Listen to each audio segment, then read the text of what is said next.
Hello and welcome to the 2025 MIFF Schools program. I'm Josh Nelson, and on behalf of all of the team at MIFF, I'd like to acknowledge the traditional custodians of the land on which we all live, learn and work, and to pay our respects to their elders past and present, and to all Aboriginal and Torres Strait Islander peoples. Here at MIFF, we continue to celebrate the history and contemporary creativity of the world's oldest living culture.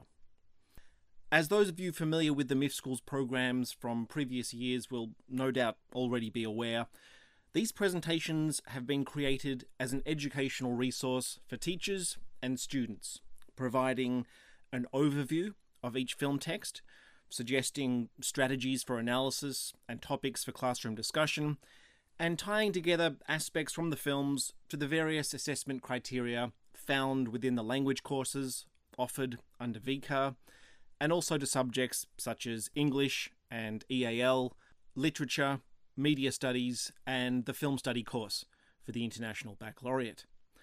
In each of those curriculums, there's a real key focus on developing students' visual literacy skills and encouraging students to critically engage with media texts across a range of contexts and mediums. And this obviously becomes a really key component of assessment as students progress into their final years of the VCE.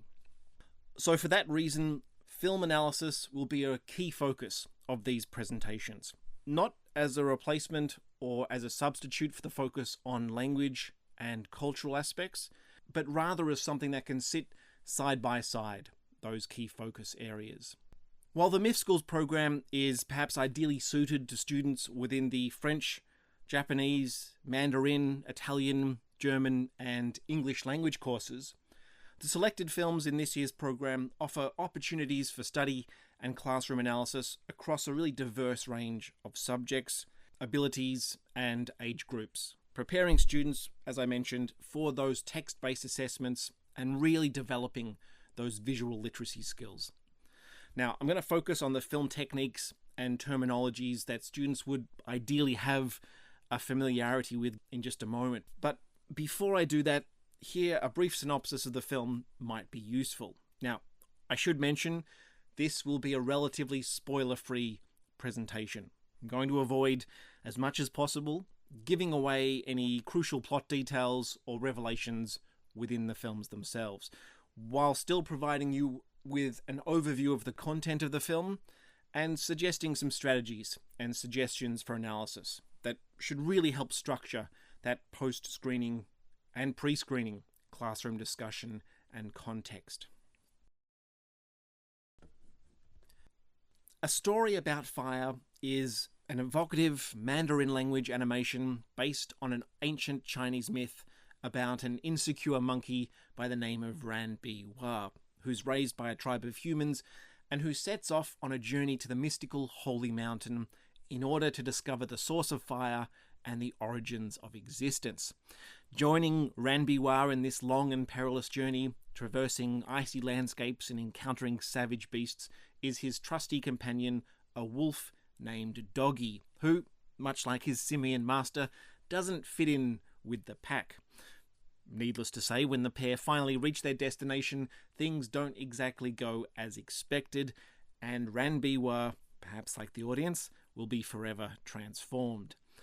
A Story About Fire is a really impressive feature debut from writer-director Li Wenyu, who employs a very sort of striking 2D, hand-drawn, hand-painted style that recalls Chinese ink-wash painting, transporting viewers through a monochromatic world to one characterized by vivid colors, a world that is at once dreamily prehistoric and also timeless. So this film is a magical tale about the often difficult but rewarding journey of self-discovery and the friendships that keep our confidence aflame.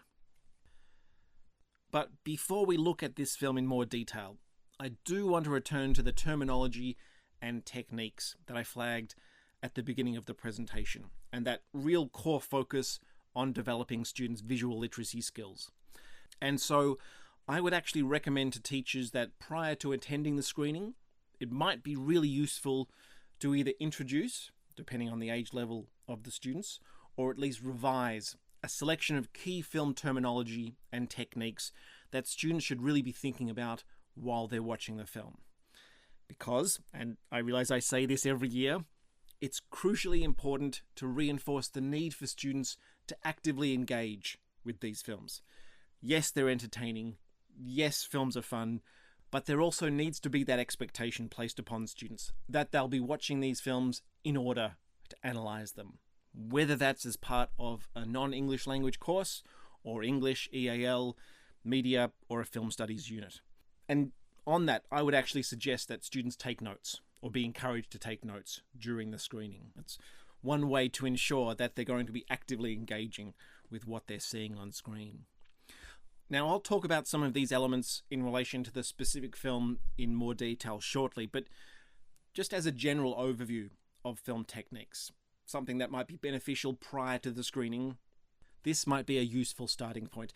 And look, there's no shortage of film resources online that can assist in that process, whether that's on YouTube or in, say, textbook form. I would also really emphasize from the outset that it's important that students can firstly identify the technique that's being used, that secondly, they can understand its general function in the context of film language and filmmaking, especially in terms of creating meaning within the film itself from a filmmaker's perspective. And then thirdly, that they can apply that knowledge to an analysis of the specific text in the context of the narrative, the characters, the themes and ideas that the film's exploring. And it's very difficult to achieve that final outcome unless those first two learning aims have been properly established and understood. And so with that in mind, some of the basic techniques that students should ideally be familiar with are things like cinematography, whether that's the close-up or a wide-angle shot or camera movement, the various components of mise-en-scène, which incorporates elements such as props, costumes, the use of lighting, the blocking of actors, the composition of the frame, where relevant, music and also lyrics, sound, dialogue, the use of voiceover, editing, narrative structure and story elements, and also visual motifs and symbolism. And so, as I mentioned, these are effectively the building blocks of filmmaking. So it's really essential, I think, that students have an awareness of these and come into the screenings with that awareness. Okay, so looking at the film a little more closely now. Some of the key themes that are explored within A Story About Fire are mythology, the idea of the journey or the quest, the theme of friendship, themes of survival and death, transformation, the tensions or the relationship between the past and the present, the idea of legacy, perhaps. There's certainly a focus on the natural world and the environment throughout the film. The film, in a way, is bound together by this idea of self-discovery. And there's a sort of a subtext that runs throughout the film through the use of animation that I'll talk about very shortly, on the importance of art and history and certainly culture as well. And I'll talk about some of these themes in more detail, but this gives you a broad overview or context of the kinds of themes and issues that this film explores. Now, when I approach a film text with a class, I often like to start from the big picture and then gradually work into that really detailed scenic or film analysis. And there are a number of contexts here I think you could use either prior to the screening to establish some understandings and learning for the students, or certainly after the screening to really deepen the students' knowledge and appreciation of the film. Now, as I mentioned in that synopsis just before, A Story About Fire is inspired by the ancient Qiang myth of a cowardly monkey who's tasked with discovering the origins of fire, a journey which, as I mentioned, is also one of self-discovery. So the film retraces both fairly familiar mythical terrain, but also cultural symbolism that is very specific to China or the Chinese context, especially in the way that the natural world is represented, where it begins to assume almost allegorical dimensions regarding the nature of humanity and these very existential questions about our origins. So, some of the references that I've placed in here or context that you could pursue, you could look at the Qiang people in a kind of cultural, historical context, going all the way back, or in a contemporary context to place this sort of particular myth in its specific Chinese cultural context and heritage. You could look at the film in terms of broader myths about monkeys and symbolism and mythology. And I've listed a link there to the Journey to the West research.com website. It's a really fantastic resource that I highly recommend teachers and students draw on. And I guess an obvious point of comparison for this film would be Wu Cheng'en's Monkey King, or Journey to the West, a film that has inspired a number of films in the MIFF Schools program over the years, including last year with the film Pigsy from memory. So you could look at the context, the kind of cultural specific context and symbolism that surrounds monkeys within Chinese culture. The other context that I think is relevant here is that of the Holy Mountain, that I'll touch on in just a moment, but looking at sacred mountains of China as well. So there are a number of contexts within this film, I think, to deepen students' understanding of the kind of cultural context in which this film is made and the sort of mythological terrain and the origins of that Li Wenyu is certainly drawing on.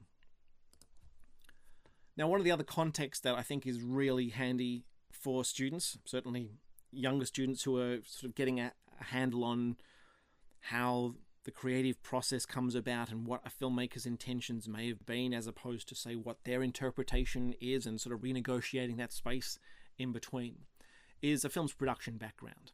And I think this is a point where interviews with the director or other creative figures involved with a film can be really useful, if only as a sort of a counterpoint to students' interpretations, to offer them an alternative perspective, or as a prompt. You know, this is what the director intended. Is this what you saw? Is this how you interpret this aspect of the film? And here I have a link to an interview with Li Wenyu from the Asian Movie Pulse website. As he says in this interview, it's based on a Chinese legend of the Qiang people, but it isn't well documented nor widely known, and many Chinese people are unfamiliar with it. I chose it because it centers on fire, which I believe is key for the development of human civilization. Additionally, it touches on evolution, as the story involves a monkey transforming into a human, which I find fascinating.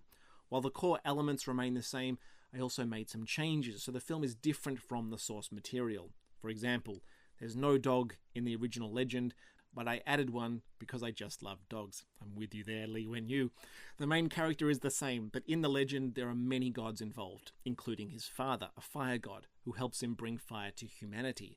However, I wanted to explore the idea that behind every legend there is a very human story. One not about gods, but about what ordinary people could achieve. And I think that's a really important insight into how Li Wenyu has adapted this sort of mythical terrain. I think that provides a very different kind of perspective on the significance of the story through his eyes. Next. Certainly one other approach in terms of context would be to look at the film in terms of its form and style. So a story about fire employs, as I mentioned, a sort of 2D, hand-painted, hand-drawn style of animation. And here I think students could be asked the following kinds of questions. So, what are some of the reasons that a filmmaker might opt for animation rather than live action to tell a particular story? You know, encouraging students to think about filmmaking beyond just a kind of logistical aspect. So what are the sort of formal qualities, and how does the form and style inform our understanding or our engagement with the material on screen? What kinds of responses or cultural associations does this particular style of animation evoke within the audience? How does this animated feature contrast with, say, other styles of animation, whether that's a kind of classical Disney mode, or Pixar, or Aardman, or Studio Ghibli? So here really trying to provide a connection between the students' own viewing habits and their familiarity with animated forms in other, say, studios to this one, and provide that kind of compare and contrast mode of analysis to really tease out perhaps some cultural and formal similarities and differences. And lastly, perhaps, what particular sequences stood out for the way they maximize the potential of the animated form? Again, moving towards that sort of close analysis. If students can identify a particular scene or sequence and say, well, this could only have been done in an animated form, or the way in which this was executed through animation, provided or provoked or inspired something that maybe live action cinema couldn't have done to the same degree, or we would have responded very differently if this had been a live action sequence. So having them think about how the use of animation influences our relationship to the content as an audience. And here again, you could draw on the director's own commentary. And here Wen Yu says in that interview I've already cited from Asian Movie Post, he says, "Initially I experimented with various styles, including digital technologies, but I realized it would require a lot of time. In contrast, the ink painting style felt more manageable and efficient. I found it surprisingly easy to work with, and I loved how unique and refreshing it looked.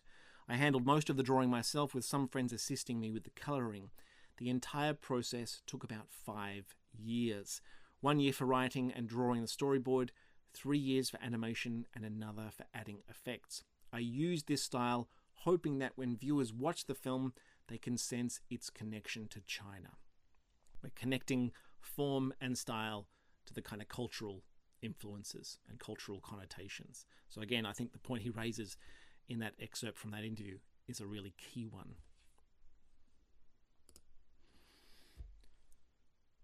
A Story About Fire employs a variety of stylistic approaches to animation. So even within the guise of one film, I think students need to consider how these differing forms of animation that Lee Wen Yu draws on change our relationship to the events, or how the film evolves over the course of its narrative. How does these differing styles of animation complement the characters, the themes, or the story itself across that narrative of the journey?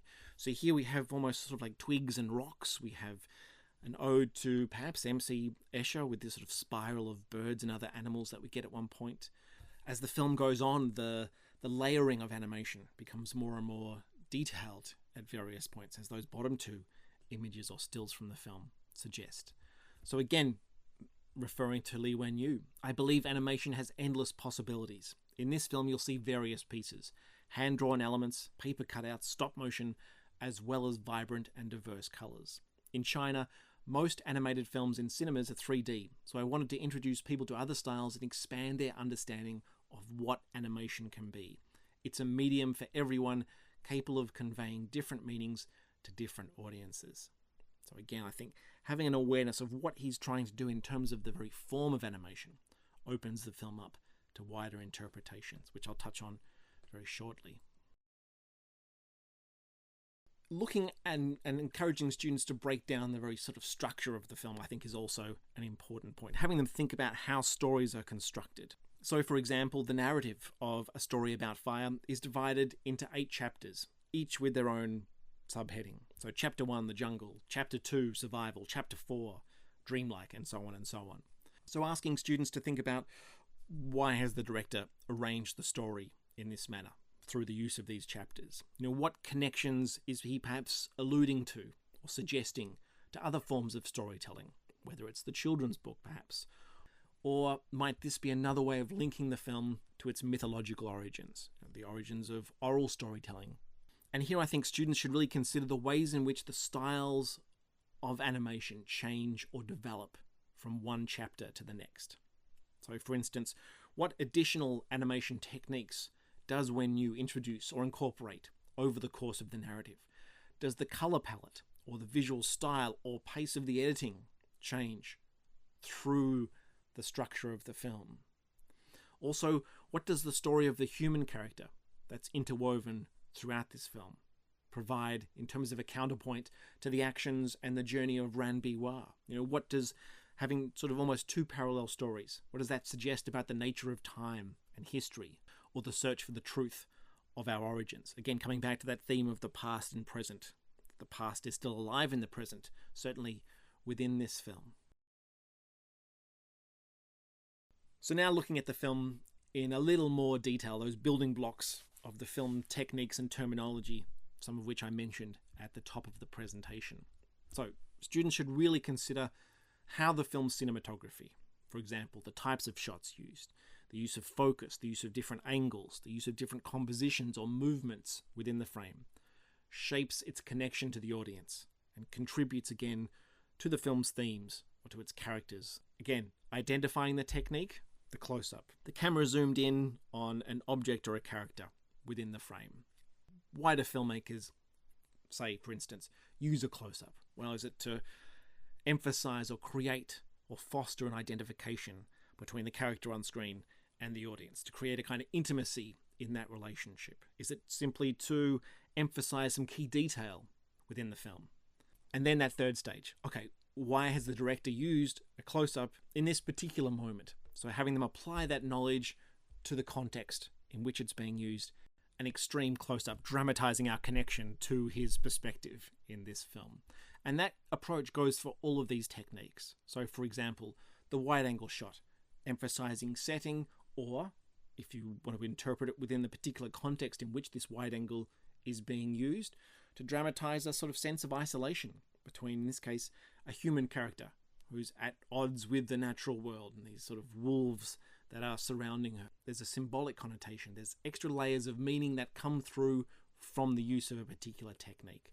So again, identifying, understanding its general function in filmmaking, and then applying it to the particular context. The point of view shot, thinking about how the filmmaker places the audience inside the perspective of Rand Biwa. Here we have a shot at a key moment within the film where Rand Biwa and Doggy have killed another animal in order to survive. But the kind of connotation of the way Lee Wen-yu uses that shot is placing us in the mindset of, look what my hands have done. We're responsible for killing another animal. That changes our perspective to that event, as opposed to if it had been presented instead through a wide-angle shot. We wouldn't have that emotional connection. We wouldn't have that identification.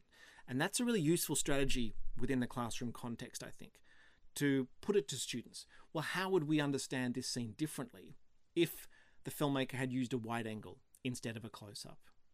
And then they're forced to sort of justify their understanding of the technique and the context. I think that's a really useful approach. And there are a number of other techniques that are on show throughout the film. The use of the low angle and high angle, and also thinking about editing. So the use of the cross dissolve, where we have this shot of Rand Biwa inside a cave, and then we get a kind of cross dissolve, almost across history, where the other character appears on the right-hand side of that frame. So the human experience or the human journey side by side, Rand Biwa's. So that technique, that use of the cross dissolve, is playing or exploring the themes of the past and present and their relationship. That is conveyed through the technique. Another element of filmmaking techniques for students to consider is the use of music, the use of sound, or the use of silence. So the soundtrack for A Story About Fire features non-diegetic music. So non-diegetic music, to use the appropriate term, is music that occurs outside the world of the characters and the story. If there's music that occurs within the story, we'd call that diegetic music, within the diegesis of the story world. The film also uses moments of silence and quiet. So here I think students should really consider the following types of questions. How is music used to complement the characters, the atmosphere, or to punctuate the drama of particular scenes or sequences? What type of music is heard within the film? So for instance, how does this particular style, folk music, connect to the various themes that are explored, or the kind of cultural traditions that may have inspired the film, going back to the kind of Chiang history? Does the soundtrack for A Story About Fire differ from other animated films that the students may have seen? Thinking about films like Pixar or Disney soundtracks. Very different kind of musical accompaniments to the one we have here. And Wen-yu talks about this, again, in that interview with Asian Movie Pulse. He says, "Since the characters are often alone, I wanted the sound to underline this quiet and intimate atmosphere. The music's performed by a Chinese folk band, Wild Children. Their music has a distinctive Chinese quality, which helps convey that this is a Chinese film. It adds a cultural layer to the story." Again, we come back to cultural context being important, and the way that's embedded not just in the mythical origins of the film, but in the formal qualities as well, the music. And I found a really useful resource just in terms of music that I think you could draw on in the classroom context, and that's a piece that was published in China Daily back in 2020. which focuses on this band, titled Band Stays True to Its Origins by Chen Nan. It's readily available online, and it goes into quite some detail about the band and their approach to music. Again, you could bring that into the analysis of this film.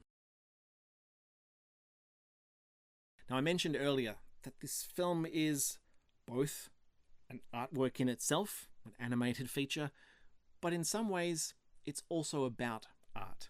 So A Story About Fire is obviously inspired by this very particular ancient mythology, but at the same time, the representation of Ranbiwa's journey draws on artistic inspirations from across the expanse of history and cultures, not just a Chinese cultural context. So I would ask students, certainly of a more advanced academic level, in what ways is this film also about the capacity of art to capture and preserve culture, history, and the experiences of people throughout time? And there's one particular sequence that I would focus on in class, and that is this rapidly edited sequence in which the figure of Ranbiwa almost traverses through the history of art. And here I've got a selection of snapshots. There are far more images than I could capture for one slide of the presentation, but this might give you a little sense of how this sort of sequence plays out with this little feature. So we have things like sculpture. We have the figure, I believe, of Romulus and Remus in that upper left-hand side. But you might recognize some of these key artworks or mediums that we get these sort of snapshots of. Da Vinci's The Last Supper. We have the Hokusai Wave. We have A Sunday on Le Grand Jatte, the Georges Seurat painting. And we have, obviously, other references like video games and so on as well. So why might the filmmaker have chosen to present this sequence through this particular montage of styles and references? This is an evolutionary moment for the character of Ranbiwa within the film. How many famous artworks or artists or mediums or styles can the students recognize within this particular sequence? So looking at some of the themes now in a little more detail, the theme of friendship is obviously at the core of this film. So what does the film suggest about the importance of friendship? In what ways is the character of Doggy crucial to Ranbiwa's survival and that journey of self-discovery? Is their relationship one-sided, or is it mutually beneficial? How does it change and develop over the course of the narrative? There's also a figure of a monster that recurs throughout the film. So asking students, what might the monster represent? How does Wenyu choose to represent the monster's sort of ambiguous nature to a degree? And here we have another reference to that in that interview where Wenyu says, "The story is about companionship, growth, friendship, and confronting fear. I wanted this film to resonate with different age groups. Kids might see the monster as a real character, while adults might question its existence, interpreting it as a metaphor for fear. The monster is ambiguous. Sometimes fear feels real, but at other times it's just an illusion. This approach allows children to experience the story on one level and adults on another." Perfect prompt for a classroom context.